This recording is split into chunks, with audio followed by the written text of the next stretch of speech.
school. Uongozi mbaya na ukosefu wa maadili vimetajwa kuwa katikati ya ongezeko la viwango vya ufisadi humu nchini. Vyuo vikuu sasa vikichukua nafasi ya kipekee kuhakikisha kuna mafunzo ya maadili na mikakati ya kukabiliana na ufisadi kuimarishwa vyuoni ili kuhamasisha vizazi vya baadaye dhidi ya athari za ufisadi kwa maendeleo na ukuaji wa taifa. Wadau wakiwemo naibu chansela wa chuo cha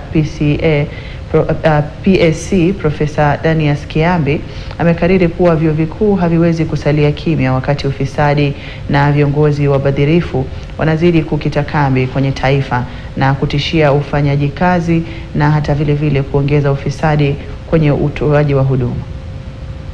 We believe in transformative leadership because, as John Maxwell says, everything rises and falls with leadership. When we equip transformative leaders as our students, they go out there in society to transform. And indeed, all young people who are passionate about transformative leadership and who would want to make an impact in society, join us, be part of this important discussion about how you can participate in transformation of society through transformational leadership.